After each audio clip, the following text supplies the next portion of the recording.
शिवराज जी, आप तो किसान हैं, आपको तो डीजल की काफी खपत होती होगी सिंचाई वगैरह में। ये जो पेट्रोल डीजल के दाम बढ़ रहे हैं, कितना पिंच कर रहे हैं? ये धन्यवाद आपके लिए, किसानों की पीड़ा सुनने के लिए। जितनी भी ये महंगाई बढ़ी है, डीजल की जो महंगाई बढ़ी है, उससे सबसे बड़ी मार किसान पे पड़ी है, क्योंकि किसान की जुताई, बुवाई, पानी सब डीजल के ऊपर आधारित रहती है।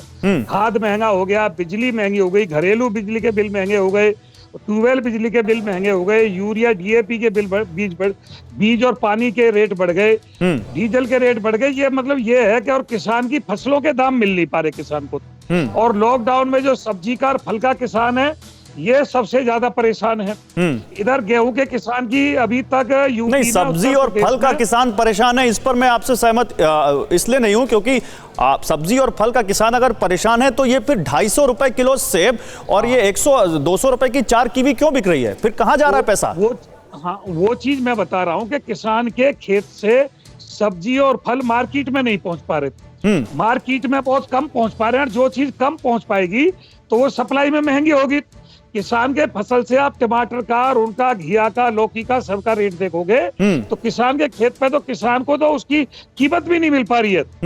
भले ही उपभोक्ता को कितना ही महंगा मिल रहा है, क्योंकि लॉकडाउन में किसान जहां अपना फल और सब्जी बेचता था वहां नहीं भेज पा रहा है। ठीक है, मैं आता हूं आपके पास। देखिए शरद, देखिए मेरे पास शरद एसबीआई की रिपोर्ट है, बार्कलेज की रिपोर्ट है, तमाम एजेंसीज की, देश दुनिया की तमाम एजेंसीज की रिपोर्ट है। डेटा में जाएंगे तो बहुत कुछ हम कह सकते हैं कि इकोनॉमी पर लॉकडाउन का असर पड़ रहा है, लेकिन जो एंड यूजर है, जो आम आदमी है, जो हमें और आपको इस वक्त टीवी पर देख रहा है, अल्टीमेटली उसका बजट बिगड़ रहा है। लॉकडाउन है, बहुत ज्यादा पेट्रोल डीजल की खपत नहीं होगी, लेकिन क्योंकि डीजल पूरे सप्लाई चेन से जुड़ा हुआ है, इसलिए चीजें महंगी हो रही हैं। फल महंगा हो रहा है, एडिबल ऑयल, खाने का तेल बहुत महंगा हो रहा है। क्या लगता है आपको, क्या कारण है और क्या आम आदमी को राहत मिलती दिख रही है? मेरे से पूछ रहे हैं आप गौरव जी? बिल्कुल शरद जी, आपसे ही।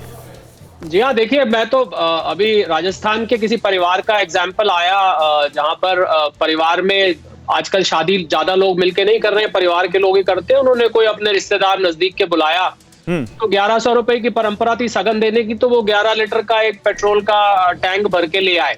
तो ये हालत है। मैं समझता हूँ कि दोहरी मार गौरव इस समय सिटीजन्स पर पड़ रही है, जहाँ लोगों की नौकरी, लोगों की आमदनी, एमएसएमईज बंद पड़ी हैं, असंगठित क्षेत्र जिसको हम इनफॉर्मल सेक्टर कहते हैं, जहां पर देश के वर्कफोर्स का करीब करीब 90 से 95% व्यक्ति काम करता है, उनके ऊपर मार पड़ी। और ऐसे में जब आपको अपनी मोटरसाइकिल में या किसान को अपने इरिगेशन में जब डीजल और पेट्रोल खरीदना पड़ता है, तो जाके पता लगता है कि एक तरफ आपकी इनकम सिकुड़ गई है, दूसरी तरफ आपका खर्चा बढ़ गया। 40% पेट्रोल डीजल के दाम देखिए, आप बड़ी काम की बात कर रहे हैं। 40% नहीं, और पेट्रोल डीजल ही नहीं शरद जी, खाने पीने की चीजों के दाम बढ़े हैं। फिक्र आपकी, सोमवार से शुक्रवार रात 9 बजे सिर्फ TV9 भारतवर्ष पर।